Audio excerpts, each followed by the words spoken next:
napoy pro na pero dito sa antay na nako na plataporma. Ito gusto niyong maging presidente ng Pilipinas. PI niyo. Si Digong na binaboy niya ang Pilipinas, ganun rin yan si Sara. Plataporma ni Sara Duterte, palayain ang mga kakampi niya mga kriminal. Magiging province ng China ang Pilipinas. Gaganti sa mga kalaban, more Mary Grace Piatos, sisimutin ang pira ng bayan, legalize ang pugo at lahat ng sugal. Kasi mo ni atake nga, wag ni kapusulanan. Kita bang tuo. So, ug mo ni pasagdan mo ning type nga gikasaban ni Claire Castro nga mga bobo. Di ni kadot. Wa pa gid sila magkapurma na wa sila ka-anticipate nga isayo og announce ni Sara Duterte ang iyang kandidacy. So may bawtag unsay dagan na sa local mga higala dinhi sa Cebu kanang BOP kay dili na mo suporta ni Sara kana si Tami. I know Tami, he's a friend of mine. Di na mo suporta ni Sara. Si Mike Rama may mo suporta ni Sara pero unsa naman si Mike karon wa man makasakay gyud si Mike sa kini popularity ni Digong Duterte. Wa man gyud na niya ma-establish nga tao siya ni Duterte. Kaya ang mga DDS, di man gyud tuo nga DDS si Rama, si Mike. He's only loyal to himself. So, we don't know along the way sa may tabo, no? Well, siguro og si Tami makigalyado ni Sara na makay muduol unya mo kuan kanang mo connect nila ba aron kung sa ilang mga grudges in the past magkauli wa ta kay bawo ni ana but there will be some movements mga higala nga ingon ni ana dinhi sa syudad sa Sugbo ug sa ubang pa mga lugar.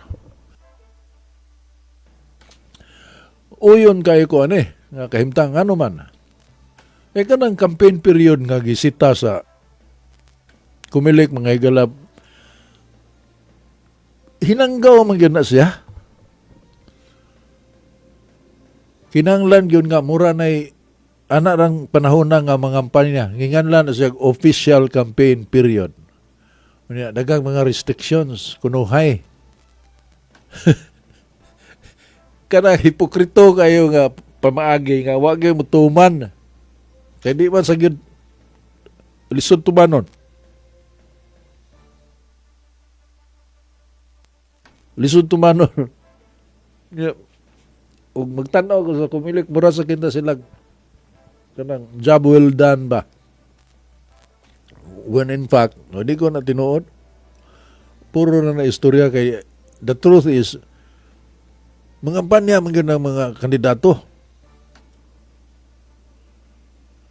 So may pay ato na lang i-allow nga taas ang kampanya. Kanang mga istorya binuang mana kanang maingon nga aron po kuno maka-alagad kay duna kunoy disadvantage sa mga minus og resources mga higala. So mao nang aron ma-equalize pareha mubo na lang ang campaign period aron gamay ra magasto. Makasustener ang gamay resources sa kontra sa dato nga kandidato o partido. Tinuod ng istorya aron maka alagad usab ang mga kabus. Mutuo ka na napirti na yung gago ka napirti na yung hanggaw ka. But that is really what they try to tell us. Aron makaalagad ang mga kabos, move on na to ang campaign period. Pero nag-file pa lang sa kabos sa certificate of candidacy, mingon dahil ng kumili nga, sa pagkampanya ni mo nga, di ka na kakapalit og brief. Kawa na, nuisance candidate ka.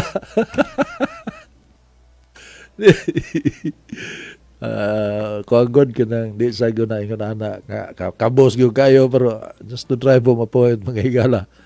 I-disqualify ka. Ay, nuisance candidate ka, nagsamok-samok ka lang. You cannot possibly conduct a decent nationwide campaign tungod kay pobre man ka. So, i-disqualify ka. So, haya naman itong ingon aron makaalagad ang mga kabos. Huwag yan po yung kasalanan, di ba? So, kanang magsayo, sige, kampanya na yun. Kay, man good, kanang mubo kayo ang campaign period unya, inig debate, dagang kaimnagan. Dili nila mapasabot ang ilang platform o government. Kay ang network nga magdapod sa debate, maniguro man nga makaginansya sa airtime. So daghang kayo commercial ilang buhaton, mura silang pay-per-view ba ni Manny Pacquiao. Mangitag daghang sponsors. Di yun maklaro ang pag-discuss sa kanang issue nga tukion sa debate. Kato pag-ingon ni Duterte ko, diha man gyud adto. Pag-ingon Duterte nga, ako sakay kog jet ski. Midako sa atong flag, nagabot na ko sa Scarborough ako itanong niya, bombahan ko sa mga sa China, mamatay ko, hilak mo. Yun rasta si Miriam Santiago. Dito, agikik nyo si Miriam Santiago ato eh. Binuha mo ito istorya ka. Saan mo pagpasabot mong diplomacy in 2 minutes? So anyway, may niron nga magsugod og hisgot og kuan kanang mo level up siguro ang public discourse ni sukan nga gi-announce ni Sara Duterte nga iyang candidacy because she will now go around talking about what she will do if she gets elected. Nanay mga sinyalis ngayon ko sa pasaylo. Ngayon sa pasaylo nga ni-endorse siya ni Bongbong Marcos.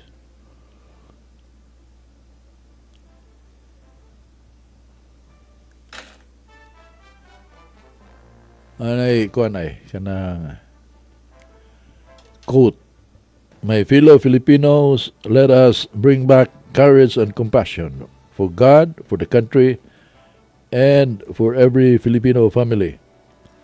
I am Sara Duterte and I will run for President of the Philippines." Nangayon sa pasaylo, nga nagsuporta siya ni Marcos niya itong 2022 presidential elections mga higala o mipasangil siya sa pangawkaw, korupsyon o insincerity ba within the current administration. Wa siya mo isgot o specific. Pero kanarang pagpalubong ni Ferdinand Marcos Sr. sa libingan ng mga bayani. Katuo mo nga din na balik-balikon. Sa may tabuan ni, kinsa may mangilad yung naong kining itabuan karon. I don't think ang Marcos family makabangon niya. Siya ka, kinatasan nga haya sa tibuok kalibutan. Gihaya kay di man musugot og dili adto ilubong sa libingan ng mga bayani. Kinsay nagpalubong? Si Duterte. Gipalubong sa libingan ng mga bayani. Unsay ilang gibaos ni Duterte? Ano na lang na mga igala. Nakita mga Pilipino, di man ta ganahan og tao nga traidor. Bakit sa mga ganahan? Di man siguro na Pilipino lang. Murag tibuok kalibutan siguro. Way ganahan traidor. Human nature. Di ta ganahan mo traidor na to.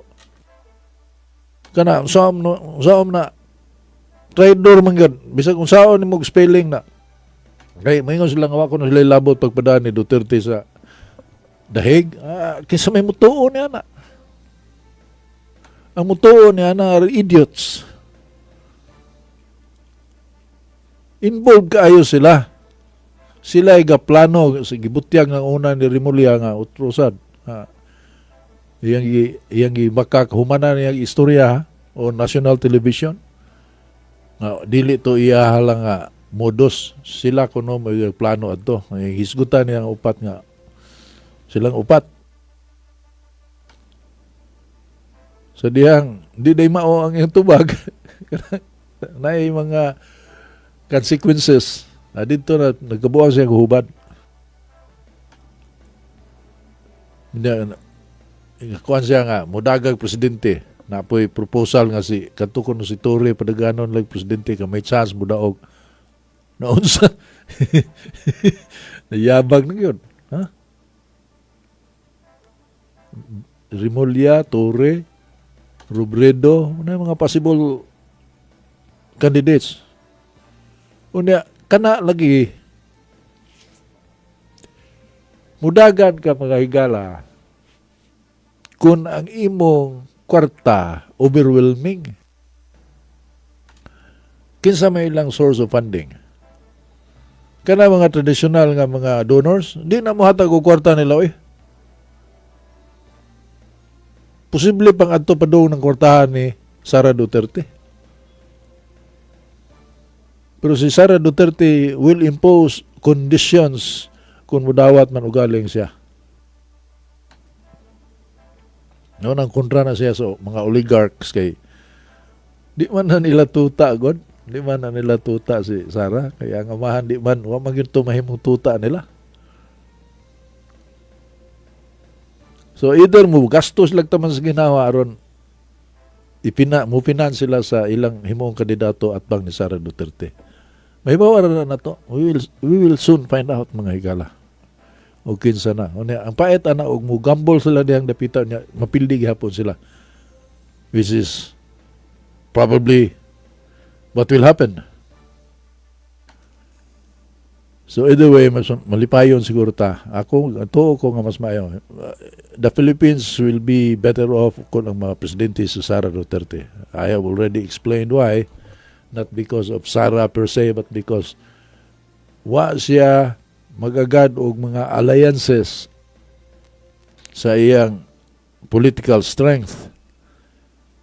Wa siya mga kaalyado ba nga mga political party, wa siya makiglamano sa mga komunista aron na siya makadaog, wa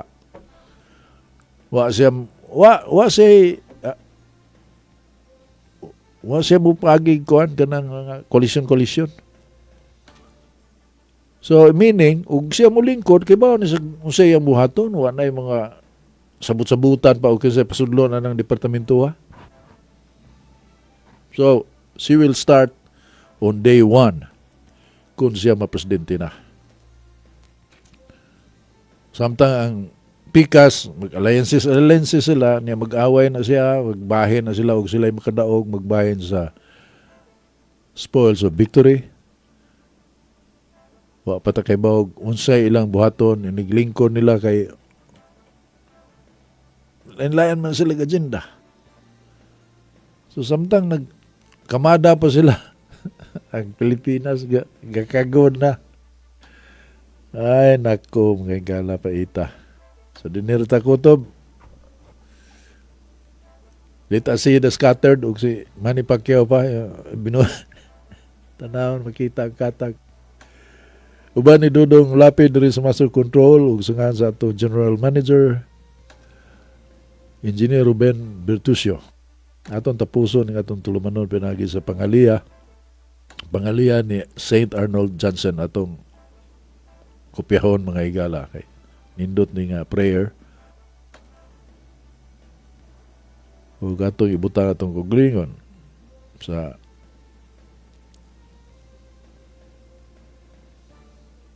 pagpreparar nga paminawon ta sa Ginoo.